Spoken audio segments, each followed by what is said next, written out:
G'day and welcome to the GameDay Squad NRL Fantasy Show. I'm Stu, that's Dill, and we are the Fantasy Bros. We're back once again partnering with GameDay Squad to bring you all you need to know to succeed in GDS Rugby League this season. Dill, it's Wednesday. You know what that means. Team List Tuesday has dropped and it's now time to take a deep dive into our Round 5 GDS squads. Before we get there, how did Quasi's Killers go in Round 4? Yep. G'day, mate. G'day, viewers and listeners. It's great to see a few people already in the chat. I believe Sif Kanger and Melissa were here about half an hour prior to us going live, so that's unreal. Yeah, mate, Round 4, once again, I feel like week in, week out, I say I couldn't quite break that top 20 across any of the comps. Same issues, picking up a couple of pods across a couple of teams and then not quite getting it all together in obviously the main ones, so the starter and champion.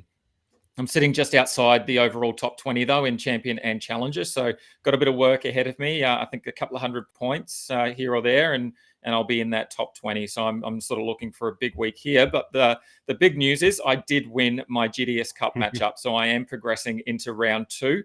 I know that's a little bit of a sore spot for you, mate. Do you want to let everyone know how you went in the GDS Cup? Yeah, first of all, congratulations, mate, for progressing to Round 2. Anyone else in the chat make it through? Let us know if you did, or let us know as well if you're joining me on the sidelines and are going to be a spectator from this point forward. Yeah, look, I went down to Talid's Turtles, a name that we mentioned that we hadn't seen before on the platform, but lo and behold, there he is in the top 20 come the end of the week for the starter squads, and that was my Round 1 opponent. So Talid's Turtles, well done. You got the better of me, and that's me for the GDS Cup done. So look, no pressure on me now. I get to pick my starter squads without any worry, any concern about the what the GDS Cup brings. So I'll be trying to give you all the advice that you need to move further in that competition. But yeah, smooth sailing for me. I don't have to worry about that anymore. I'm worrying about the top 20 leaderboards now. My focus is back on prize cards. It was one and done for me. But that's how the cookie crumbles sometimes. Well done to those of you that made it through into Round 2. In better news, slightly better news at least, I'm still in the top 20 across a couple of those competitions. I think 14th and 16th through Challenger and Champion. So it's not all bad news, not all doom and gloom on this side of the show. But yeah, congratulations, mate. Well done. And yeah, I think, Mel, you're in the chat. You got through, didn't you? Let us know if you did. Adam Gregson's here as well. G'day, Adam. Thanks for joining us, mate. Yeah, Dill, let's the sooner we move on, the better. Yeah, and we will touch on the GDS Cup a little bit later on and look at what the Round 2 of GDS Cup does bring. But don't forget, we're coming to you live every Wednesday night, so make sure you're subscribing to our YouTube channel, FantasyBros AU, so that you don't miss a thing. We'll discuss all the important start sits of the week and reveal who we are starting for our starter squads, which obviously for me, super important for a number of reasons, and we'll talk through why soon. And if you haven't already, make sure you jump over to our other socials. We'll be on YouTube, obviously, but then we'll be on TikTok and Insta as well, bringing you everything that you need for each and every round of the NRL season. So go ahead, jump over to @FantasyBros AU. We'll have plenty of content and we'll have some pack giveaways. And as we teased last week, we definitely still have the pack attack coming. So keep an eye out for that. That'll be coming really soon. We've got a big thing happening with GDS, and I hope I haven't said too much already. A very big announcement coming soon, that's for sure. Look, everyone, it's not too late to get started in GameDay Squad. I know you probably missed out on the GDS Cup, but the good thing about GameDay Squad is you can obviously win weekly prizes as well as season-long prizes as well. Even if you've got some friends that are pretty keen in the footy and like opening some packs and putting together a fantasy team, get them involved in GameDay Squad as well. They can do that pretty simply by downloading the app or going onto the website. And when they do so, they can create an account and use the promo code FBRL25. That'll give them 3 9-player common packs. If you're a new viewer as well, make sure you use that code and you can get that same reward there. So why wait? Get your friends involved. Great opportunity to win some awesome cash and pack prizes. Sign up now and join us. It is plenty of fun, and we've got a great little Discord community happening as well. If you're not yet on that Discord community, make sure you sign up and join in on the fun there. It's a great way to get to know the members as well as put up some cards on the transfer market and see who other people are trading or selling as well. Right, Adil, let's get into the nitty gritty. What's plans for today? Yeah, before I do that, though, just talking about trading, Sif Kanga, one of the first ones here, he's already chucked up a trade offer there. He's got a gold Humphreys if anyone is keen. So not just the Discord, but you can also get some trades happening through the YouTube channel as well. Great to see. Beauty. Thanks, Sif Kanga, for joining us. Yep, today, as always, we'll bring our Wednesday evening show. We preview who we think are the best players for the round across all positions. We'll reveal who we're playing in our all bronze starter squads. And then, as always, at the end, you'll have a chance to win some cards through our Bro Down Showdown segment. And look, Mel, I know you've been giving me a bit of stick lately for continuing to stick with Hines, but you'll just have to wait and see whether I'm going to pick my man again or whether I'm going to pivot and go somewhere else for this week's Bro Down Showdown. And as I mentioned as well, the GDS Cup, that round one has been run and won, obviously, and we've moved from the top 512 coaches down to 206. So congrats to everyone that made it to round two. Remember, if you are in round two, you don't need to do anything except set your starter squad. The GDS boys have organised your matchup, so you can check that over on the Discord, as we said, or you can go to the help page for more info on who you are playing against. And remember, if you are the last coach standing, you win the 33rd pick in the 2025 GDS Rugby League prize card draft. So that's a massive prize at the end of that. Really looking forward to that. Alrighty, let's jump straight into our positional previews. There's a lot of injuries. I believe I read something earlier that was something like 20 regular starting players out this week due to injury. But we've obviously got a couple of players coming back. So starts and sits are going to be pretty important this week. Before we jump into the hooker spot, I just got the 24-hour mail for tomorrow night's game, and Teague Wilton has been ruled out. So Burns comes into the second row there. So if anyone was looking at Teague Wilton, you've got plenty of time now to go and pivot away from that game there, from that edge forward. So maybe a couple of our options a little bit later might help you there. But let's start with the hooker spot. We've obviously jumped between Blake Brayley and Harry Grant for majority of the first four rounds. Is one of those players someone that you're sticking with, mate, or are you going to look somewhere else?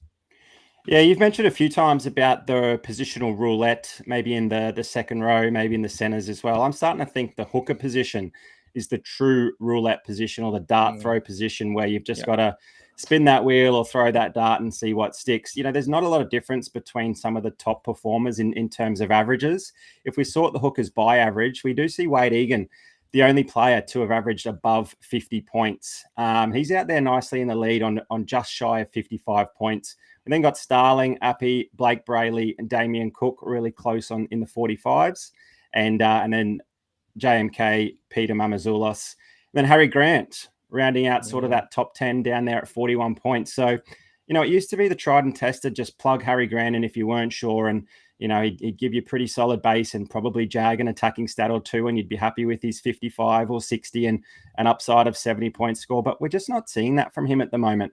I know it's only the start of the season, and the Storm always sort of just get into their work slowly, and they're an end of the season team. They don't necessarily, hit the ground running at the start. They know it's a long season and they're here for the grand final. But yeah, it's definitely not coming together for Harry Grant. So for me, that dart throw roulette position, I'm just going to stick to the tried and tested, the ever reliable, but the never impressive Blake Brayley. He's, I think, second most tackles for the competition at the moment, but his tackle efficiency is what's really important here in that hooker position. It's not like Harry Grant isn't playing good footy, but he's got a lot of demerits next to his name, which is obviously taking a bit of a blow to his score. So we've seen two nice mid-50 scores from Blake Brayley at the start of the season. He then responded with two mid-30s. But I think this game against the Raiders is going to make sure that his tackle numbers rise considerably. We've seen the Sharks have a couple of pretty convincing games. They've been able to spread the ball wide, and they haven't had to do too much defending. I'm thinking it's a bit of a bounce-back game for the Raiders here, a bit more tackling involved for those middle players. So I can see Blake Brayley getting back amongst, those 50-plus tackles, and any runs that he makes, and a short baller to Adam Fanua-Blake close to the line is just going to be a bonus for me. So hopefully, 50 points, lock that in. Harry Grant's a great upside play, but he's just not getting it done at the moment. Where are you leaning, mate? Yeah, before I talk about who I'm picking, is that bounce back for the Raiders a hopeful thing for you, or is that a more what you definitely think they're going to be able to do? Bit of column A, bit of column B. We saw them start fantastic over in Vegas and then against the Broncos in round 2. And we were sitting there thinking, are the Raiders a sneaky chance of a top 8 spot here? They've been written off all preseason, but look at the footy they're playing. Rewind back to round 3 and round 4. They look anything but that team from the first fortnight. So they're obviously capable of some good footy. It wasn't a fluke over in Vegas and then in round 2, but gee, they were well beaten in their last 2 matches. So I think there's definitely an opportunity for a bounce back. And these two teams have played off in finals over the last couple of seasons as well. So there's not a lot between them. I think it'd be a pretty tight game through the middles. And that's why I'm going with Blake Brayley. Yeah, nice. Yeah, I tend to agree that the hooker spots are in a little bit of all sorts. Like you said, Egan's currently leading the hookers in terms of average and the overall points that he has scored. But obviously, he is on a bye this week, so I'll be looking elsewhere. The other thing is that when he is back, from the bye, that we've touched on it a few times. He's just so injury prone, and he's always just that one game away from a head knock, a shoulder, or whatever else. So yeah, you've got to play him with a little bit of risk. Obviously, there's a bit of reward there at the moment, and while the Warriors are attacking quite well, he's definitely an option. We've seen him, carve up the middle a couple of times and have a nice couple of offloads and passes at the line, etc. So yeah, I want to keep an eye on Egan for sure. I'm always nervous playing Warriors players as a supporter of them as well. I know that heart sometimes overcomes the head, and you make some silly decisions based on heart. But this week I'm going to land on someone like JMK, and I guess you have a look at those rankings and you see someone like Cook and Appy up near the top there. But the concern for me, and what we've talked about a few times, is their number of minutes they're spending on the field. They're both averaging around 60 minutes per game. Harry Grant as well, he's improved his position in the rankings. However, he's still not a lock for that spot, based on those demerits. And I'll talk about some of the issues there in a moment. So I'm going to spin that roulette wheel and I'm going to land it on JMK, Jeremy Marshall-King. I know he's been averaging 70 minutes per game, so it's still not that 80-minute hooker that we've seen in the past that we like. He is coming back from injury, and there's been a few changes there at the Dolphins as well. Obviously, a coach change there too. But I think, for that 70 minutes, he's averaging 44 points per game. That's 10 less than Egan at the moment. But JMK's made the most tackles of any hooker, 192, and he's only missed 9 compared to Egan's 14 and Grant's 10. So I think he's still doing well and keeping the points that he's racking up. The thing for me, though, is JMK hasn't had an attacking stat yet this season. Last season, he averaged 1 try assist every 2 games. So I still feel like that's something that's building in that team and something that's yet to come for JMK. And this could be the game that he gets a few more attacking stats on top of his pretty good base. He comes up against a Titans team this week that have allowed the most points to hookers so far this season, averaging 50 GDS points to starting hookers as well. So if he can get that 70-plus minutes again and potentially get a try assist on top of his base, I think it's going to be happy days for JMK. Yeah, don't mind that shout at all, mate. Really interesting looking at his minutes. You did mention they've been a bit all over the place. He's had a 70-minute game, an 80-minute game, a 60-minute game, and a 70-minute game. There's really no consistency. I don't know if there are many injury effects in there. I've been obviously watching him or the Dolphins too closely, but there's no real consistency there in the minutes. Interestingly, when he did play the 80 minutes, it was actually his lowest score of the season. So something to consider there. But he obviously had a nice game last week against the Broncos in that 70 minutes, 49 tackles and a couple of tackle breaks. But spin that wheel, throw that dart, and see who you land on, guys. Those people that stick with Grant, probably going to have egg on my face again for jumping off someone with his sort of caliber. Yeah. But I think that's enough for the hookers. Just before we move on to the middle forwards, Mel's just taking a stab there at you, Dill, saying that Warriors have a bye this week. But Payne Thompson, he's pretty keen on that Jamie Humphries gold Sif Kanga. So you two should get a trade organised here in the chat. Let's get one done live on stream. That would be pretty cool. Dill, round 5 middles. We've got a whole heap of names there on the screen. Yeah. Normally we'd sort of be comfortable with 5 or 6 names and pick from there, but the middle position is a little bit more open than usual, and we've got a whole heap of players sort of exceeding expectations, and then a couple of players probably not quite meeting the preseason expectations that we had for them or what we're familiar with in terms of last season. I want to kick us off with your definites and then a couple of guys that you've got on the fringe that you're looking at playing this round.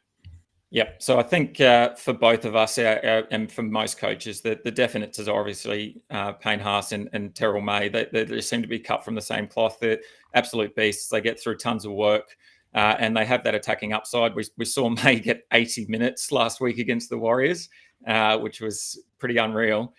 He almost bagged a try on top of that. He just lost the ball just over the line, but I think he had about 4 blokes on top of him while he was trying to do that, and he still, ran away with 79.2 GDS points in 80 minutes. So for me, those two are pretty much set and forget every week. I don't think there's any reason to get off them at all. Obviously, when the buys come around, then we've got to look elsewhere. But I think Haas and May are just pretty clear cut for me. It's the next 3 positions, the one on the field and then the 2 on the bench that I think are going to be interesting this week. We've got players like Adam Fanua-Blake, Yo, Watson, Tino, McInnes, King. Max Plath has moved back to lock, which could be a decent shout as well for anyone that's keen on Maxi Plath. Horsburgh, again, playing at lock. There's a whole host of players that you could be looking at there, and I feel like there could be a whole host of pods.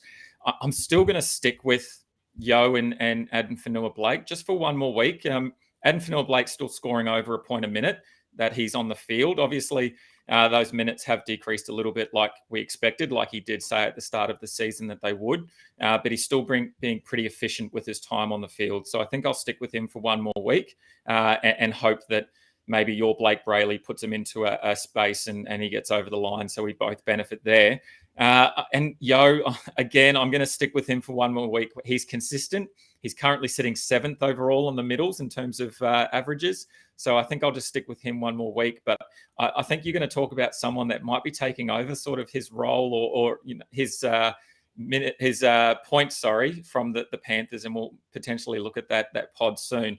But my 5th spot at the moment, I'm tossing up between 3 players, and I'm going to stick with Cameron McInnes at the moment, but I really love Watson and I really love Plath as well.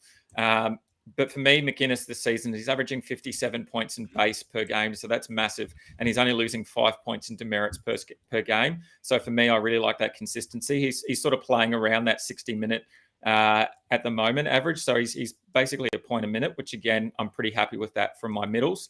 He also comes up against a Raiders side that just allowed Ruben Cotter 55 points playing at lock. And we know McInnes is going to play majority of his game at lock, if not all of it. So I'm pretty keen to roll out McInnes in like what you said, would be a pretty big game through the middle probably, and probably a lot of tackling there. So there should be a lot of base stats for Cameron McInnes.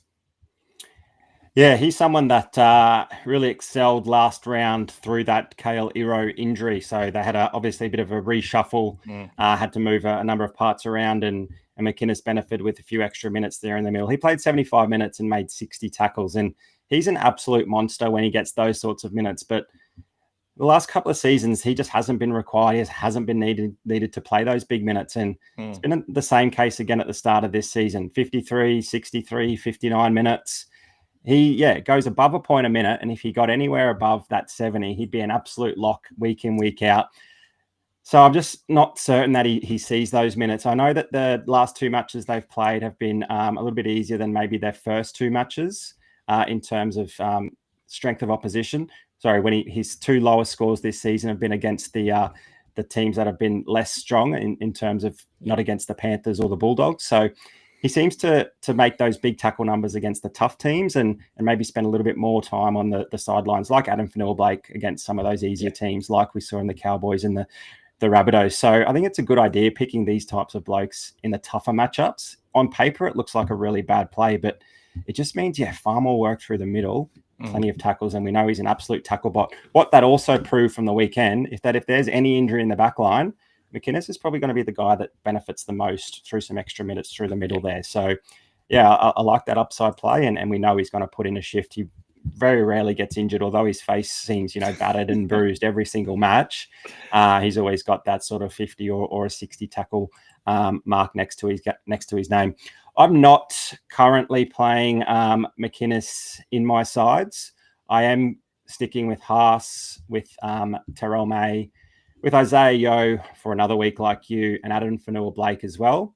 my fifth option today is going to be this week is going to be Connor Watson. Yeah. We know he didn't play last round after that head knock, and he only had that shortened match in the previous game where he got that nice early try assist and was still on track getting through his normal amount of work, but then he got knocked out with that category 1 and had that mandatory 11-day stand down. So obviously didn't turn out again last week, but his role in those first couple of matches was really impressive. He was banging out 80 minutes, but it wasn't just at hooker. He was moving into that sort of hybrid role when Zach Docker-Clay came on, and he was running a lot more of the footy as well. He runs a lot when he's at hooker.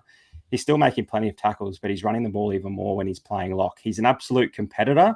Him and Teddy sort of are putting that team on their shoulders at the moment. They've obviously lost a lot of troops. The team's not as good. They're not expected to go as well as previous seasons, but he's turning up each and every week. And yes, he's obviously a candidate for a head knock. He's that sort of smaller and shorter body sort of playing through the middle. He's obviously very powerful and can break a tackle, but yeah, he's a guy that I really enjoy playing and can rack up some fantasy points pretty quickly through tackle breaks and plenty of numbers. He's ripping in as much as he is in the first minute as he is in the 80th minute. So yeah, I'm happy to put some faith in him again this round. You alluded to the Panthers battle. We talk about Isaiah Yeo being a must, and he was one of the most outstanding middle player last season in terms of a per game average. And this season, it's anything but. Yeah, he's slowly climbing back up, but still 7th on that list. And the man that's playing alongside him in that team is looking a little bit more impressive. We obviously saw Lindsay Smith make his debut for the Kangaroos last season, and the leadership that Yeo has instilled in him and Ivan Cleary in that Panthers forward pack, particularly with the loss of James Fisher-Harris, means he's really come on in leaps and bounds. And look, he's been massive in the last couple of rounds. It was his first match off the bench, actually, the match just gone, but he still played 59 minutes. He scored 71 points through 46 tackles, 3 tackle breaks, and 2 offloads. So he just is an absolute workhorse. Like we know Isaiah Yeo is. Isaiah Yeo does get the 80 minutes, but the big difference between their two games is that Lindsay Smith doesn't ever have to think about passing the ball. He tucks it under his arm. He just belts it up through the middle, and we've seen that he can break tackles and offload the ball as well. We know that Isaiah Yeo plays that really nice link-up role with the halves, but that means he's not taking as many runs. So it's just something to watch here with Lindsay Smith. I like that off the bench for the first, he's on the bench for the first 20, and then he might see the rest of the match out. I think that's a great role for him, and something to keep an eye on moving forward. This might be the last time you see me with a Yeo in my team, and we might have a Lindsay Smith next week. What do you think about that? Yeah, I do love it. And I think what we're seeing from Yeo is kind of similar to what we saw from Jake Trbojevic. He had that really good upside a few years ago in terms of fantasy, and we loved what he did with ball in hand. And then he sort of faded and he became just that link-up player, and he just caught and passed the ball. And I feel like I'm seeing that with Yeo again, and he's not scoring as many points because of that. And as you say, I really like the 60 minutes straight type role that Lindsay Smith comes out and bangs out. And those, you can't go past that number. If you're scoring above a point a minute and you're playing for 60 minutes, then you've obviously got to look at that. Just on a couple of other players there as well, Tino's someone that we were really high on the last couple of weeks, and he's really thrown out a couple of disappointing scores. Even with a try, he still wasn't able to crack 50 points again. So it's probably someone that we're moving away from because of the missed tackles, because of the demerits. I think it's 18 in 3 games.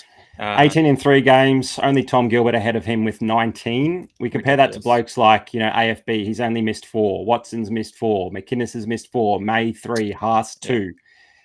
Tino 18. That's there's no surprise that we've got these guys ranked so far above, given how many points you do lose for that missed tackle. So Tino, great player to watch. But yeah, it's the demerits. He's a bit lazy, just sort of hangs out those 2 arms and doesn't wrap that player up. But it's not like it leads to a line break or anything. There's plenty of other blokes to mop up his work, but he's not making those tackles. He's missing out on plenty of points. So not in my side until he can turn that area of his game around.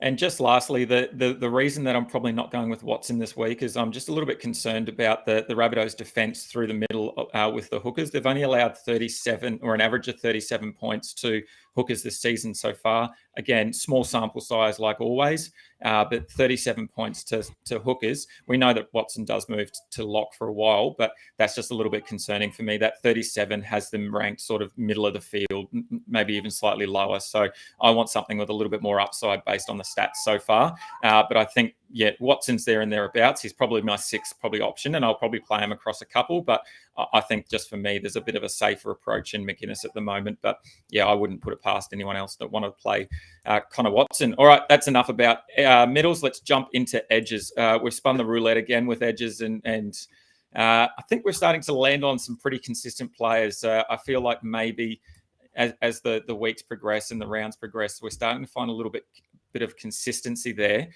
Who are the two blokes that you're starting in the edge position? Jacob Preston. His move to the left edge really paid off in a big way last week. He scored a try. He set another one up in that really dominant display over the Sharkies. They didn't even have Burton, no kick out, but the Dogs are still moving the ball a lot to the left-hand side, and with Curran on the right, Preston obviously moved over to the left with no kick out, and his line running is just outstanding. He's breaking tackles, or he's committing a couple of defenders and the ball's going out the back, and Bronson Cherry, cashed in as well outside him with the big score too. So I don't see that changing a lot until obviously kick out comes back. But Preston didn't start so well, and I probably played him in those first 2 weeks where he wasn't amazing, and I've moved off him. But that move to the left has been awesome. The Dogs love moving that way. The Knights are down both of their starting back rowers. So they don't have Dylan Lucas and Kai Pearce-Paul this round. So although they'll still have some decent guys there who can tackle and make some decent shots in defence, there's certainly no starters in Lucas and KPP. So I can see Preston continuing his run of form there on the left, and it wouldn't surprise me either to see him crash over the line and score another try. But he seemed quite a bit more hungry, getting a bit more of better ball on the left, rather than he just seemed to be getting the ball turned under on the right-hand side and running into 3 or 4 blokes. But he was really targeting that small half on the left-hand side of the field. So, I'm going to keep playing him until Kickout's back and then reassess if he moves back over to the right. But, I think he'll be a pretty popular play alongside Eli Katoa from the Storm. It's probably going to be my second edge. It'll be between him or Beau Fermor. I'm liking what both of them are doing. They're getting through plenty of work, and they both play in those teams that have, some pretty high attacking upside. We've got Eli Katoa running up against a edge combination of Ben Trebojevic and Lukey Brooks. They combined for 8 missed tackles against the Eels last week. How many are they going to combine for against a red-hot Melbourne Storm side this weekend? I'm licking my lips, looking at Eli Katoa on that right-hand side. We don't have Jerome Hughes. We saw Tyron Wishart run the ball a lot more than we would have liked, and that sort of stifled Munster and Pappenhausen and Grant at times as well. But Eli Katoa, so damaging on that right-hand side. Wishart will use him. Running at 2 smaller blokes, or 2 blokes that have missed plenty of tackles this season. Eli Katoa probably is going to find a spot in 3 or 4 of my sides this round. Yeah, I love it. And just on Eli Katoa, I'm also playing him. We've seen that Jerome Hughes has actually been named on the extended bench in the jersey 22. So you never it could be a little cheeky late inclusion of Jerome Hughes into that side, which I think only bolsters Katoa's GDS scoring ability. So I think he's a lock for me as well, based on what you said. And as well, look, he had a massive first game against the Eels. Since then, he's been restricted to about 45 GDS points. But that first game, because we know he's got that scoring ability, he's got that upside of 70 plus. And it's just about him having that opportunity with that line running, and then chasing down a kick. We've seen him jump up for bombs before and get down with a try as well. So there's plenty of opportunity for him, I think. Up against a Manly side that they've been playing pretty well. They've had some ups and downs, and they've been pretty well at restricting edge forwards so far this season. However, we did see a 65 and a 57 against them from Young and then Bateman, respectively. So they've definitely got that in them to allow those big scores as well. Now, I love Jacob Preston. I'm playing in every other competition except for starter, and that is because I do not have a bronze card of Jacob Preston. I do not know how that has happened. I've got almost every single other bronze card except him. and one other player that we're going to talk about a little bit later on. So if you are in the chat and you have a Jacob Preston, I'm sure we could come up with a deal there for me to get him into my squad. If not, I'm going to run with Angus Crichton this week. I think he's ready for a big game. We've seen him go about his business and slowly building on his GDS score each week. And his scoring is coming through mainly his base and power game. He's averaging 43 in base, 11 in tackle breaks in terms of GDS points, and then 6 in GDS offloads per game. So it's all in his base and power. We haven't seen too many attacking stats from him this season. He's only had 1 try assist and then 2 line breaks across his 4 games. Compare that to last season, where we saw him averaging 1 try every 2 games and then 1 try assist every 3 games. I think he's really got that opportunity to step up now. As you said, the Roosters have been sort of dominated by Teddy and Connor Watson. And Angus Crichton's probably got that opportunity to also help them out a little bit. We've seen Teddy have plenty of line breaks, plenty of tackle breaks. And I think it's time for Angus Crichton to get on the back of that as well and help out some of those boys. So I think he's got that opportunity. The other thing I like, I went back, had a look at the records. He's got a pretty good record against the Rabbitohs in terms of fantasy points. He averages 63 fantasy points in the 5 times that he has played them. So he seems like the Bunnies, there's a bit of that crosstown rivalry that happens, and he sort of steps up for that game. So if I don't get a Preston, I'm going to run with Angus Crichton. He would be my 3rd option for the week for sure.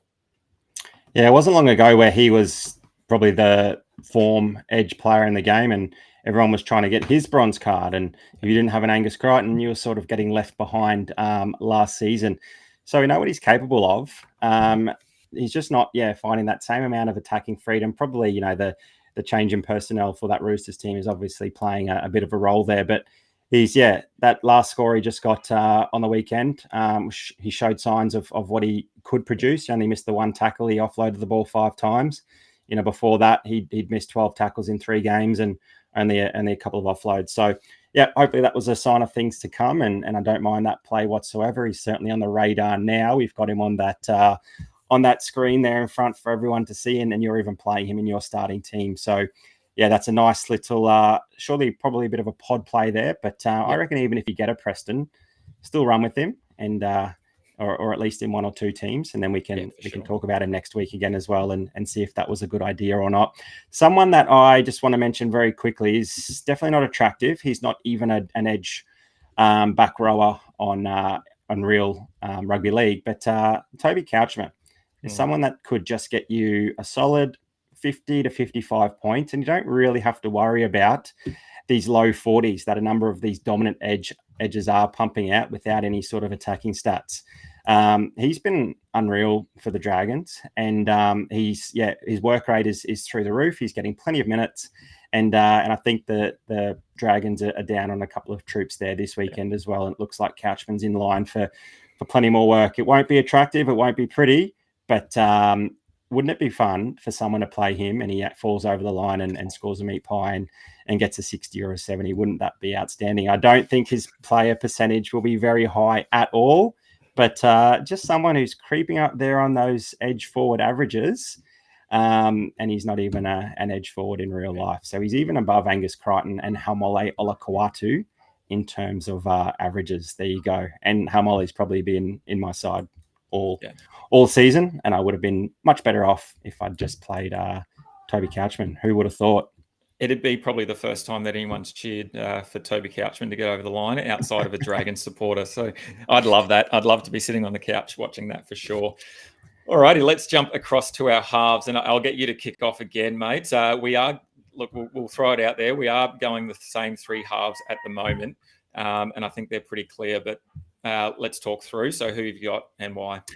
Yeah, Cleary, first of all, he obviously returns from that HIA and that 11-day stand down from that pretty nasty knock in that collision with Jerome Hughes and when he landed on the floor. So good to see that he's been named and obviously come through that quite well. And fingers crossed he gets through the game again.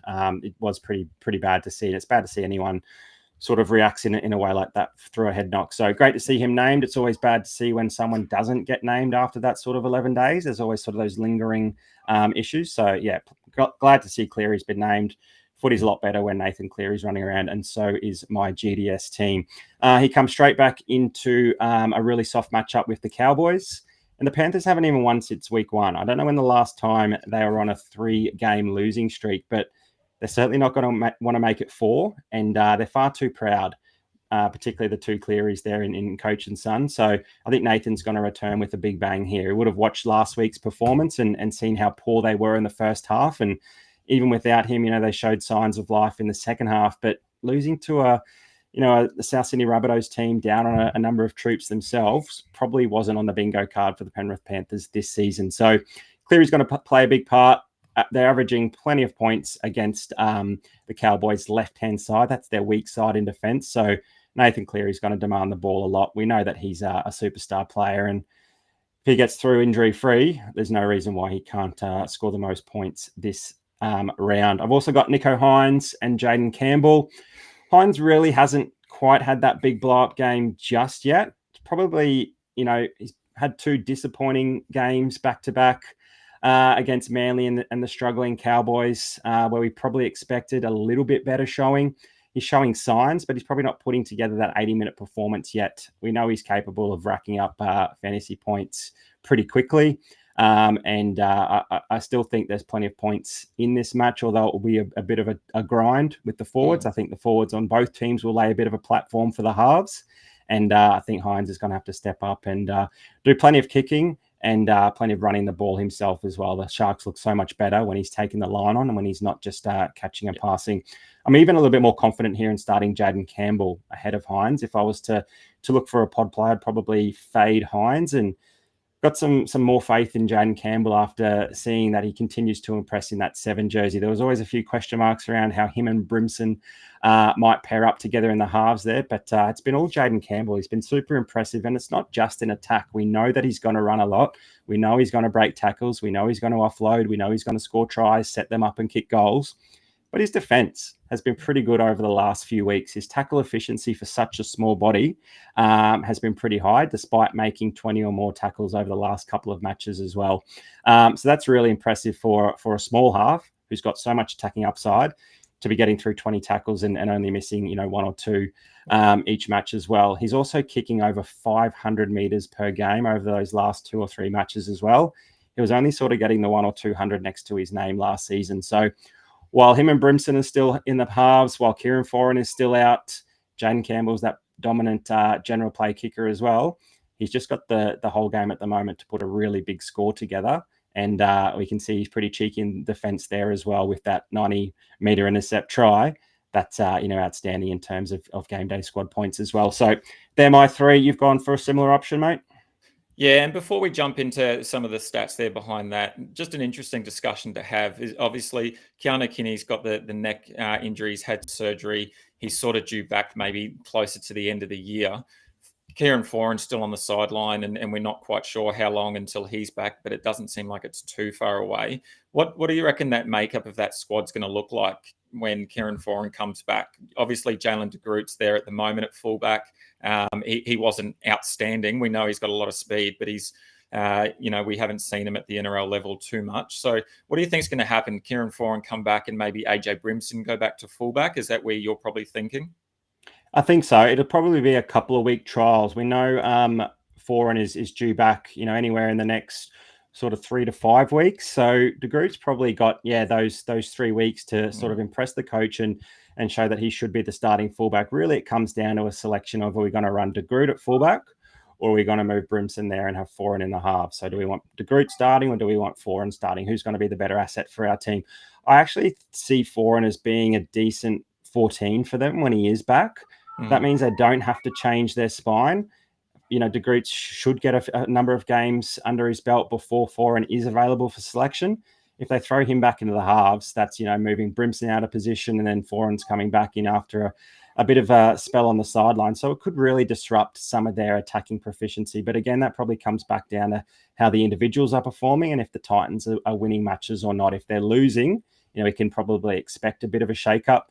But if they're winning, if De Groot's playing solid, he doesn't have to be outstanding, but he just needs to be, running the ball up well, making, clean catches from bombs and and chiming in behind the two halves when he needs to. If he's doing all the right things, then Foran could make a pretty handy 14 and sort of come on anywhere, even in that lock roll or sort of a roaming extra half or for an injury. Anyone can move. Brimson can even float around the field as well. So they've got probably a few more options with Foran as a 14. But yeah, it'd be quite interesting. I think the Groot's got a couple of matches to prove himself, and probably don't want Foran coming back in. That might shake things up a bit too much for Jaden Campbell in terms of his kicking output. So let's hope the Groot goes well over the next couple of rounds. Yeah, I tend to agree. And that's why I kind of brought it up, is that JC is playing so well at the moment, Jaden Campbell. And obviously that's because of the chemistry that he has with Brimson and some of the other players around him.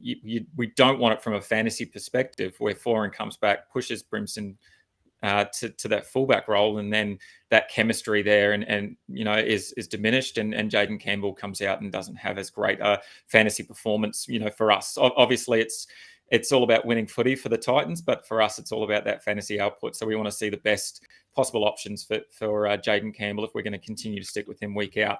I guess the benefit is game day squad. You can clear your squad and start again the next week. So it doesn't matter too much. You've got plenty of options compared to some of the other platforms where you've got to stick with the players that you've chosen. So that's obviously another unreal opportunity there for coaches to be able to swap and change each and every week. But yeah, I'm going to stick with Jaden Campbell as well. I think he's had some really good games over the first 3 games for the Titans. He's averaging just over 66 GDS points, which has him ranked second at the moment for halves. And even if we take out those couple of tries that he's had in those 3 games, he's still averaging around 60 points.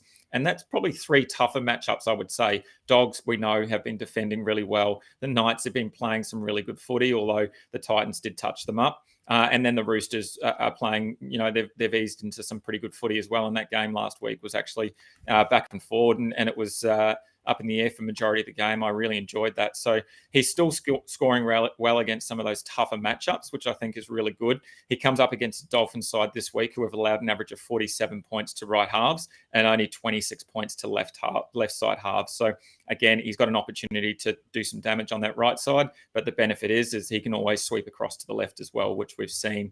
So I'm going to run Jaden Campbell. I'm also running Cleary. Obviously, he comes up against the Cowboys, who have allowed an average of 66.8 GDS points to right side halves. The Panthers obviously will be out to avenge those last few games. And I think I heard something the other day that they haven't lost 3 in a row since 2021. I might be wrong, but that's a pretty big stat if true. And obviously they will want to right some wrongs over the first few weeks. If we take away his HIA game from round 3, he's averaging almost 63 points. Due to that 5 points in that round 3, coach has got to scroll down quite a bit. So, obviously we're picking players rather than looking at our average list and just picking whoever's at the top. But I'm sure some coaches are doing that. So there might be an opportunity for Cleary. And I've never thought I'd say this, but he might actually be a pod for some players. So that might be an opportunity there because he's so low on that average list. Then that last player you talked about is Nicho Hynes. And Mel knows how much I love Nicho Hynes. And I think he's going to have a pretty big game. He's averaged 57 GDS points with a high score of 73. So we know he's got that higher upside in him. He does come up against a Raiders team that are struggling a little bit, over the last couple of weeks when we talked about earlier. And they've allowed an average of 51 GDS points to right side halves so far this season. So I think there's a big opportunity there for Hynes, albeit I think there's going to be a pretty big forward battle early. And I think that maybe the back end of the first half, back end of the second half is where we might see some really big damage there from potentially both halves. And just touching on both halves there, obviously Fogarty is highlighted there. And I just wanted to touch on Fogarty. I am considering playing Fogarty across a lot of my other competitions and potentially fading either Hynes or Cleary in one of those two, just as a bit of a pod play as well. Fogarty comes up against the Sharks that have allowed an average of 59 GDS points to right side halves so far this season. So there's obviously an opportunity there for Fogarty to get a few points and probably get back up in those averages a little bit as well. He's had a couple of down games because the Raiders haven't played to the best of their ability from what we saw in those first couple of games. So if they bounce back, as you say they will, I think Fogarty's going to put them on his shoulders and he's going to have a big game as well. So I'm pretty keen to play him across a few of my competitions, and potentially he could be a pod for some players that are keen to fade maybe Campbell, Hines or Cleary. So if you had a legend, Jamal Fogarty, you'd recommend playing him?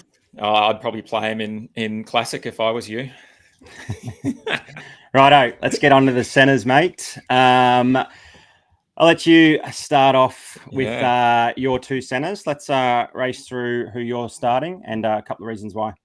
Yeah, so I'm gonna jump on the back of Holmes and Garrick again. I think I'm going to load up on Garrick one more time. I also like Herbie Farnworth again this week, but the matchup data is pretty similar between the Titans and the Storm in terms of the centres.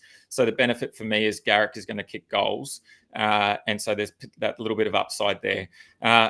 We know the Storm are a really strong side, and they've defended pretty well. They've only allowed 56 actual points to be scored on them across those 3 games. So we know they've defended pretty well so far, but I think that there's still an opportunity there for Manly to have a pretty big game. They're a bit of a rival going, all the way back to the Adam Blair days and, the brawls that they had on the side of the field there. So I think, there's still that rivalry there, and I think that'll be a pretty big game. Manly at home are a different beast as well. We've seen a completely different team playing at Four Pines compared to, what we saw over in New Zealand earlier in the season. So they're in form, even without Tommy Turbo at the back. And since 2022, Garrick's averaged almost 60 fantasy points against the Storm, and he hasn't scored a try in any of those games. So that's a big stat there. I think he lines up against Grant Anderson as well, who missed 3 tackles down the left side last week. So there might be an opportunity there for Garrick to just find the line again, like he did a couple of weeks ago, and potentially he's got a big score in him. So I'm pretty keen for Garrick once again. And then the other player I'm looking at is Holmes. He's got a pretty good looking matchup this week against the Eels at Combank Stadium. And whenever we talk about Holmes, we obviously have to talk about his potential for a brain fade and his tendency to miss tackles or to make errors. However, this season he's averaging less than 1 missed tackle per game, and he's only made 3 errors in 3 games. So maybe he's getting that sort of part of his game out. And we're seeing a little bit more consistency from Val Holmes. We've seen him set up some tries. We've seen him score. And obviously he kicks goals as well. Last week he played against the Storm in some tough conditions. And he still finished the game on 44 GDS points. So, there's an opportunity there. The Eels had to deal with Garrick last week and they allowed 48. So Holmes and Garrick, they swap oppositions, and both players, I think, have a big opportunity to score well in round 5 for me.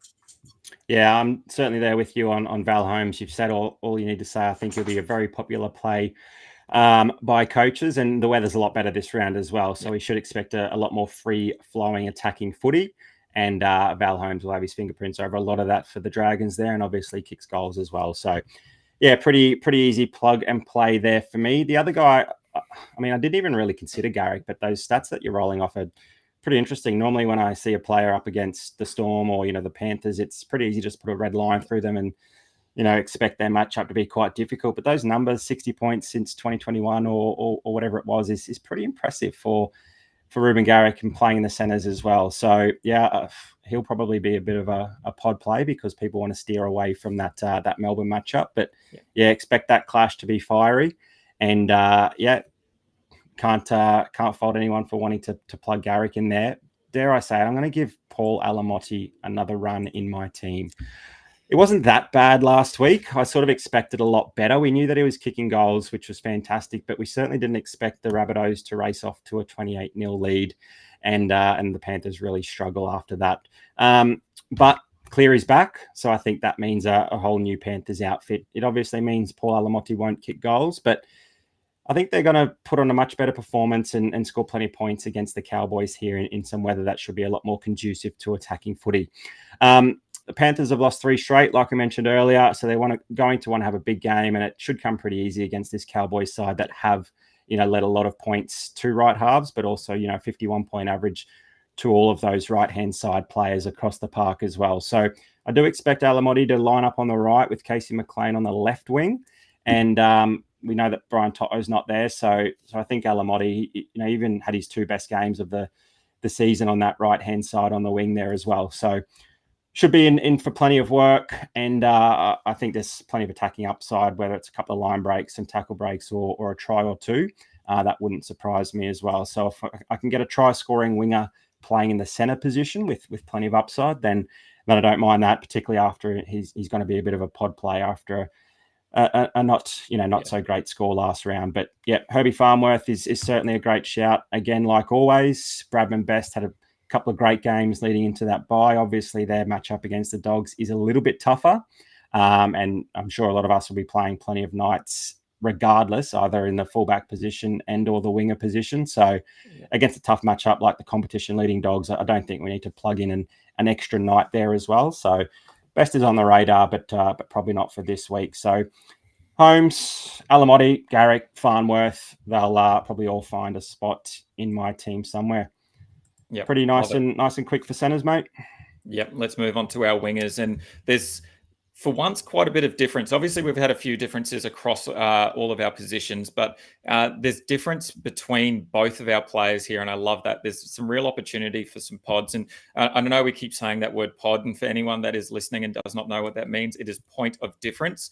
So it's just an opportunity for you to have a different player to what majority of, or who we think the majority of coaches are going to play. So it's a real opportunity there to have some high risk with some high reward potentially as well. As you said, To'o's been ruled out, so we're looking elsewhere for some of our wingers. My first option is going to be Ronaldo Muatalo this week. He's had a bit of an up and down season. We've seen him have a low of 15 against the Panthers in that first game, and then he had a massive game a couple of weeks later against the Rabbitohs, scoring 82 game day squad points. So he's had another high score and another low score within that as well. So very much a roller coaster there from Muatalo. The Sharks are up against the Raiders, as we've talked about. It's going to be a massive game. The Raiders potentially on struggle street at the moment, looking for a bounce back. Maybe they don't get it, and the Sharks really put them to the sword. If they do, I feel like Ronaldo is going to be the beneficiary of that. The Raiders have allowed an average of 54 GDS points to left wingers already this season. So I'm going to load up on the roller coaster that we refer to as Muatalo and hope that he has a big game. And the Sharks really do put the Raiders to the sword there, which I have a feeling they might. They probably want to climb the ladder a little bit more as well after a couple of disappointing or less than favourable games that they've had so far. Do you see any difference in that attacking play down the left without Kale Iro and with, is it Hirate coming in?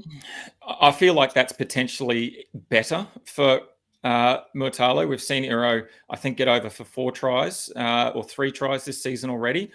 So I think there's an opportunity there for Hirate really just to catch and pass or to, potentially have that offload and maybe Iro, whereas Iro would have used his strength and power to get over the line himself. So I think that's a potential opportunity for Muatalo to score even better. But we'll just have to wait and see if that comes out. But I think that will be a point of difference there. I think that will be a bit of a pod, particularly based on some of the players that you're going to talk about in a moment. My other winger is going to be Greg Marju. And we talked about some Knights players that we're pretty keen on in the wing and fullback position. I also touched on there's a couple of players that I don't have bronze cards of. And unfortunately, I still don't have a Fletcher Sharp. I am still looking for a Fletcher Sharp bronze. And if I had that, I'd be running him instead of Big Greg. But I think he's the next best winger in terms of who's available and their matchup.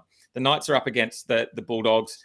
The Bulldogs are obviously flying. They're at the top of the table, but I have high hopes for this game to be a bit of a classic. I feel like the Knights sort of lost the plot against the Titans, and they'll want to come back and have a strong performance and show why they should be in the top 8, similar to what we saw earlier in the season. Marju as well, he's averaged 6 tackle breaks per game. He's had 4 offloads per game, and he's had 170 odd meters per game. So, even if it's a tight tussle and Greggy's required to do some more work and take the ball up through the middle, etc., I think that only helps his performance as well. Bulldogs have been defending pretty well, but they're still allowing an average of 42 GDS points to left wingers. So I think, Big Greg should have an opportunity to score a few points there. And I'm pretty happy with the Muatalo-Marju combination, but I know that there are potentially some better options out there as well, and you're going to talk about a couple. Well, all I've done is gone to the stat center. I've gone filter by position winger, and I've gone sort by average. The top 2 averaging players are Fletcher Sharp with 66.39. And then would you believe Christian Tuipulotu, 53.67. So pretty simple play for me, just plugging and playing the top 2 averaging players.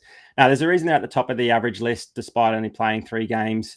They've both been really rock solid in teams that are going quite well. We obviously know that Fletcher Sharp is playing out of position. He's playing the number 6 jersey for the Knights, but eligible as a winger. And I think if you've got a Fletcher Sharp card, you're looking to play him as often as you can. We know that he tackles a lot. He's making 24 on average in the past couple of matches. He's got some pretty good tackle efficiency again for a smaller half as well, just like Jaden Campbell. He's had 5 and 6 tackle breaks in the last 2 matches, and we know everything is going down a left for the Knights as well. His link-up play with KP is unreal, and he's got an uncanny ability to turn a half break into a full break with his speed and his link-up play with Best outside him, who's in some fantastic form, and KP as well, who we know is just absolutely electric and outstanding as well. So, yeah, Fletcher Sharp, there's no wonder why he's well out there in front in the averages, playing out of position. In fact, he's 13 points ahead of Tuipulotu in terms of overall averages for the winger position. So, bit of a no-brainer. If you've got a Sharp card, you play him. He's just got that level of safety with that high floor, high ceiling as well. We know wingers pump out some pretty low base if they don't get any attacking stats. So that's the safety that Fletcher Sharp provides. I don't. If you look at Tuipulotu's recent game against the Storm, you probably wouldn't be interested in playing him. Yeah. But he had a really good start to the season against a couple of opponents that were a little bit leaky and let in a few points. And he plays the Eels this week as well, who we know have let in plenty of points so far this season as well. We already like Val Holmes because we know a lot of the ball goes down the left through Gutho and then Holmes.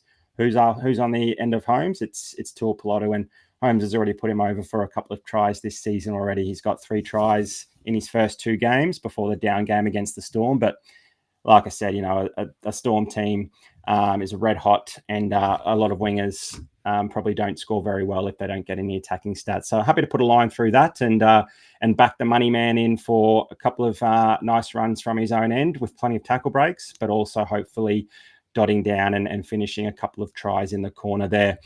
His matchup with Zach Lomax will be an interesting one. Zach Lomax could be an option to play as a centre as well.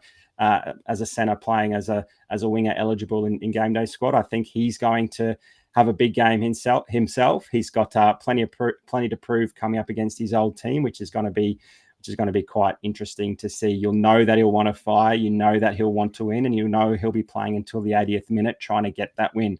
The only thing I'm concerned of, and probably leaning towards Tuipulotu over Lomax, is that when Lomax tries to do too much and force his hand, it leads to way too many errors, and too many errors is just way too many demerit points in GameDay squad. He made 5 errors last week just because he was trying to throw that miracle last pass and do things that not many other people would even attempt. They just probably tuck the ball under their arm and surrender in the tackle. But yeah, those 5 errors and 15 demerits, or is it even 20? I can't remember. But that's too many alongside that negative number next to him. So I think he'll have a great game. He'll have a lot to prove. I wouldn't be surprised to see him score and kick a few goals against that old club. But it's Tuipulotu for me at the moment.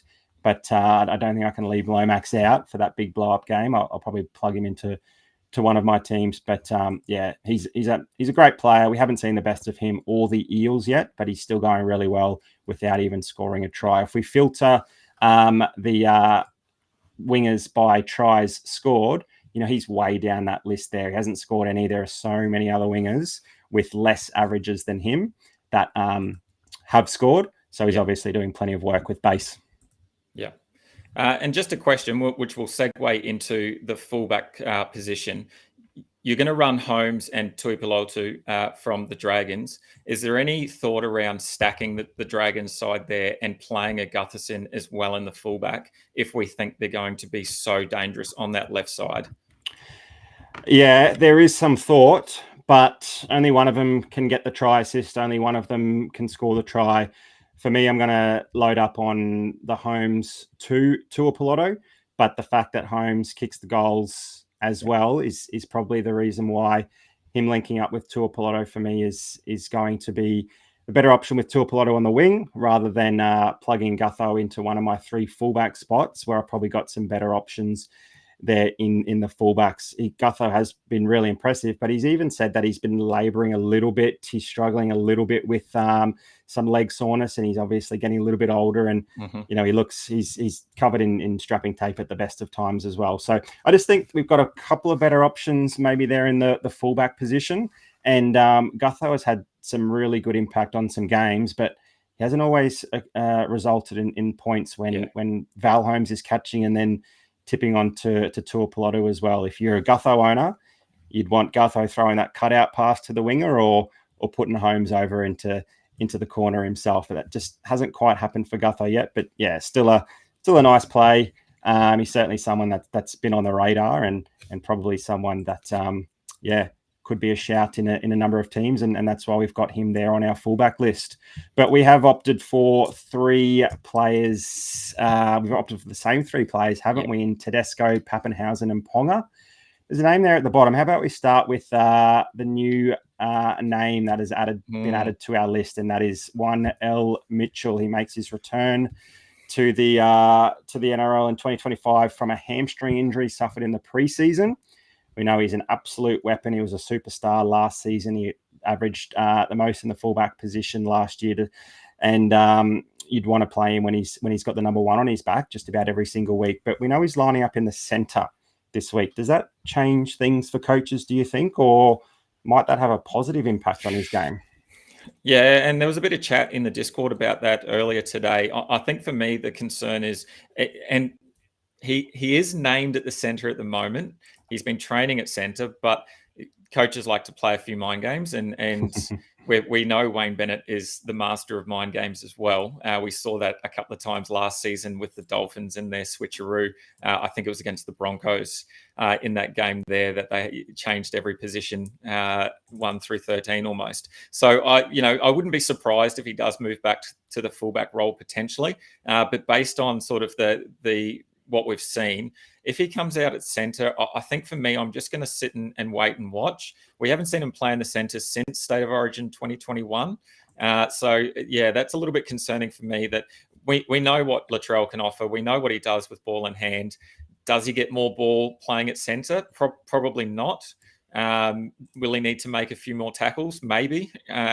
Does he often go missing in games? Yes, definitely. So I just want to see what he looks like at centre. The other thing for me is they come up against a Roosters side that have been pretty solid against centres on the left side. I'm pretty sure, we talked about it earlier, I'm pretty sure he will be on the left side.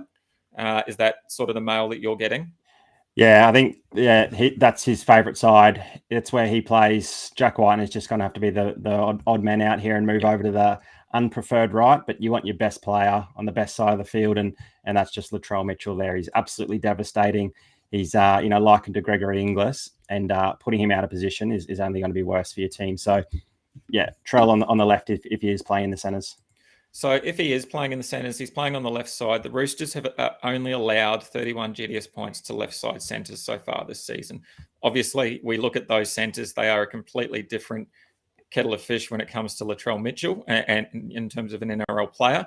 But for me, I'm just going to sit and watch. He comes back from that injury. He's playing at a position. It's potentially a little bit unfamiliar. There's different connections there through the field.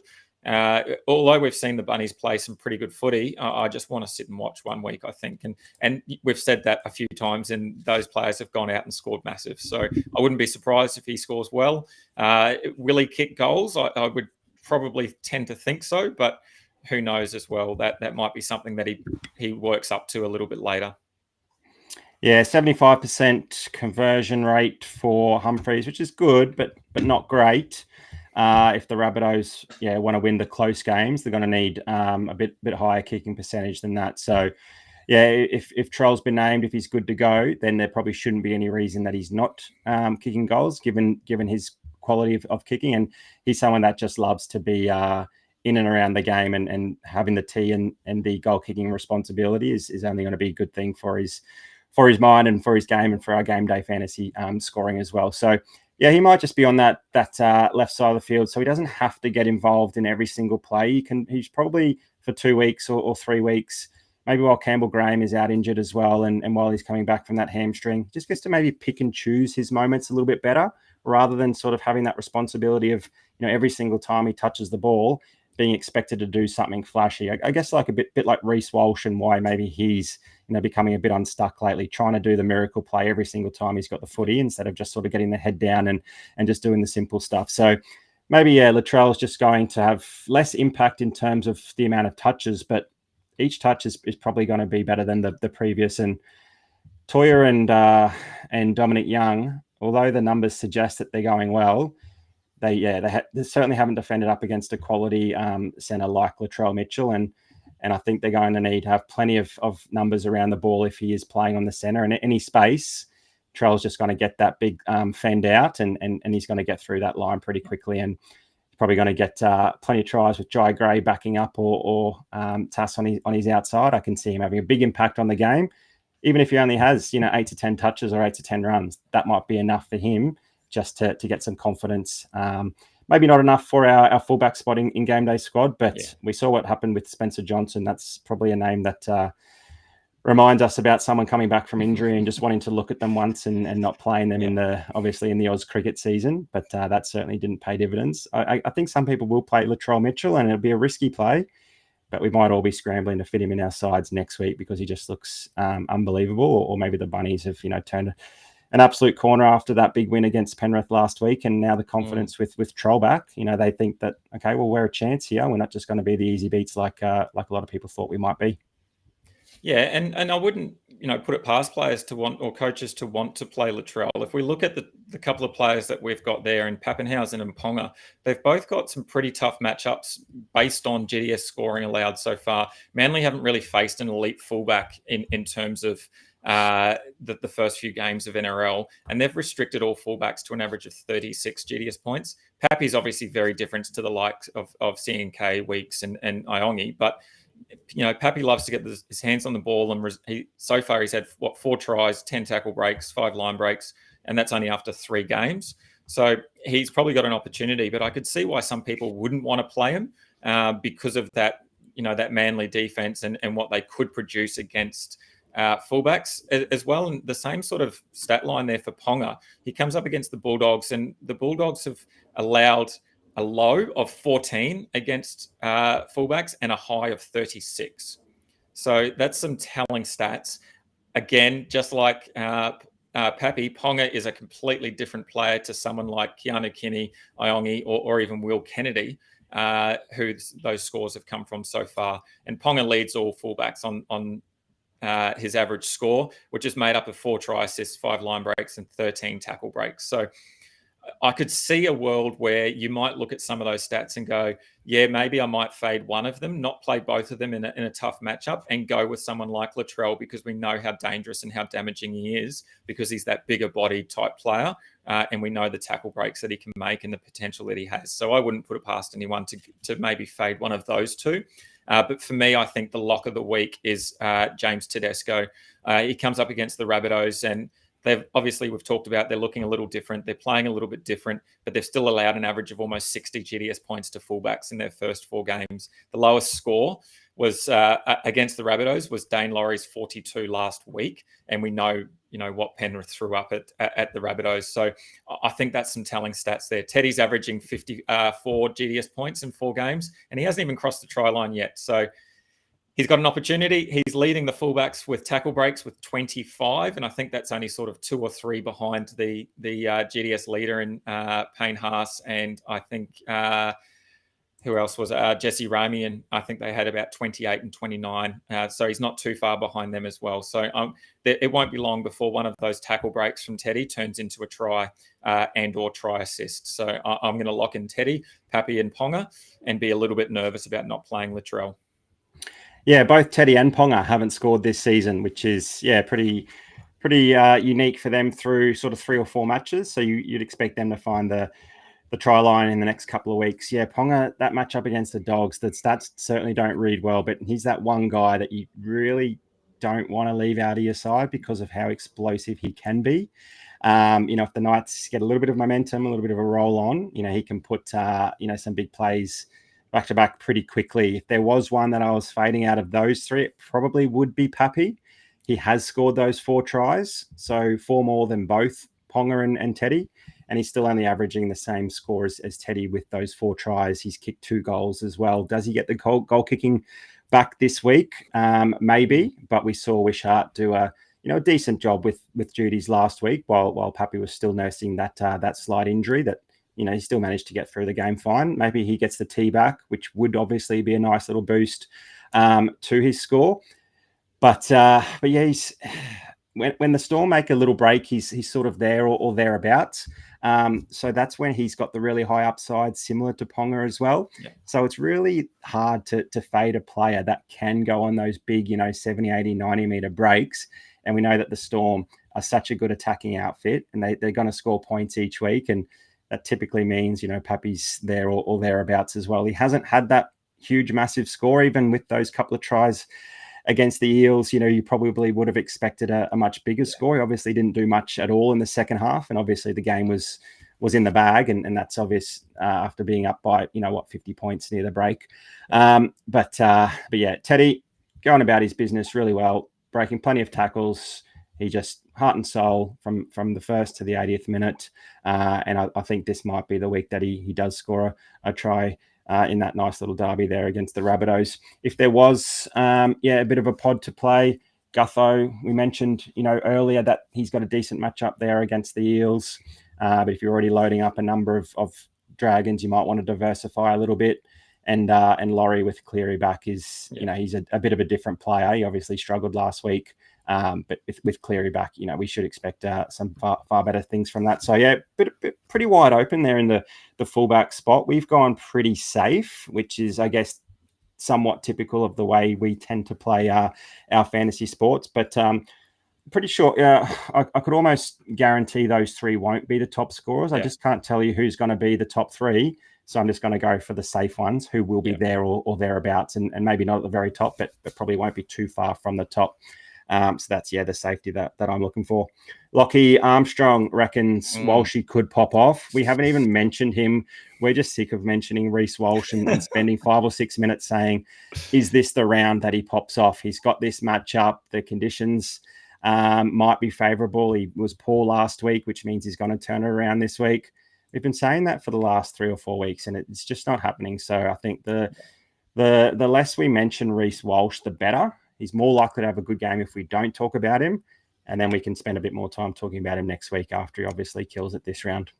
And if viewers or listeners joined us during the Oz cricket season, I did have a theory about players.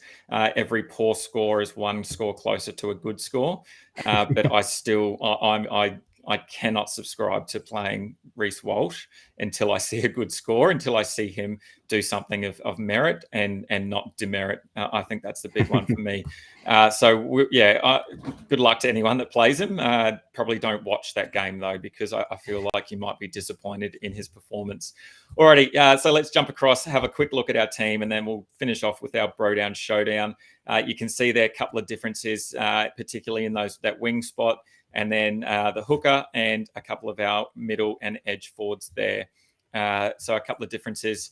I'm up against the GOAT, so I'm a bit concerned. I'm playing the greatest of all time. I feel like I might not come away with a win there. And Stewie, unfortunately, you've got that eliminated stamp across your team. Oh, right. Well, the good thing is we move on and we go again for another week, and we also go again for Bro Down Showdown. Do you want to talk us through what happened last week, mate? Viewers will not recognise this graphic. They normally see you with your hands over your face in a bit of anguish after going down. So you've got the shush face out today with your first win in 5 weeks. Congratulations, mate. Well done. There he is, Nico Hines. Melissa will love that. He's finally picked Nico, and Nico has outscored Cherry Evans. Terrell May was outstanding. Did outscore Payne Haas and didn't even need Tommy Turbo in the end. He didn't score very well, obviously, through that injury. But Pappy did give me a little bit of respectability there with a 2-1 defeat. That means, of course, that I will have to open up a 3-player pack. Dill is going to be able to pick 2 cards to keep himself for winning the 2 points. And one of the cards will go to the viewers. So Dill, how are we going to do this? We're going to pick the winner first, or do we want to look at the cards first? Let's pick the winner first, and then we'll go through the cards. So if you picked me to win, well done. Congratulations. Thank you for riding with me each and every week. Let's spin that wheel. You will find your name on there, and you can potentially win one of the cards that I pull here. And it looks like it is our mate, JT. Unreal. Congrats, JT. So let's jump back over. And Stu, you can bring up the pack there for me that you were going to open. All right. All right. So we got 3 cards here on screen. Every 5 rounds, we actually open up a unique pack. Dill's been opening up some rares over the last few weeks, and just so happened to have to open up a unique pack this round. So, Dill, 2 for you, 1 for the viewer. What are we going to do? Mate, I just can't see it. Do you want to have a crack at trying to share that again for us? Interesting.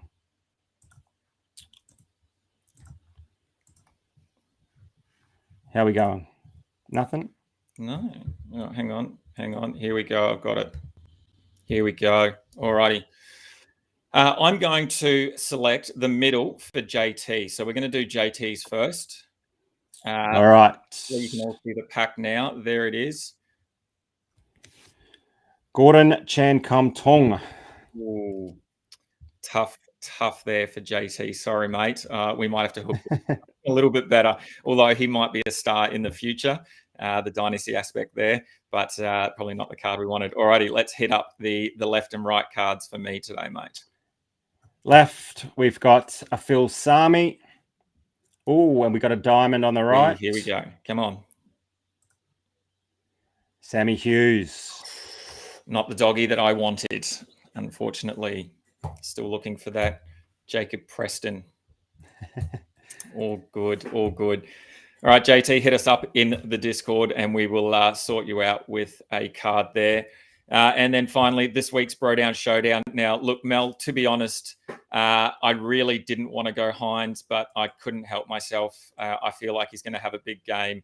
And I kind of picked him just for you, Mel. So I have gone Haas, Hines, and Tedesco. And then Stewie's gone May, Cleary, and Sharp. So if you think I'm going to get the chocolates once again and continue my winning ways, then you comment Dill in the comments on either YouTube or Facebook. If you think that Stewie's combination of May, Cleary, and Sharp are going to dominate, then make sure you comment Stew. If you are right, then you go into that wheel and you could win a card, and hopefully it is a little bit better than some of the cards that we can pull there. Yeah, Mel, I agree. I can't go against him when he is winning competitions for me, so I'm going to keep running with him until he puts in a poor performance. I think that's fair enough to say. All righty. Hey, thanks very much for joining us once again, everyone. A couple of new faces in there tonight, which was fantastic to see, and a couple of the regulars, which we absolutely love as well. Thank you very much for joining us once again for the Round 5 live show. We'll be back again next Wednesday, April the 9th at 7 p.m. for the live Round 6 show. Thanks very much for joining us. Remember, make sure that you're following us on our socials at FantasyBros AU. Make sure you're commenting who you think is going to win that Bro Down Showdown between Dill and I once this video gets uploaded to YouTube.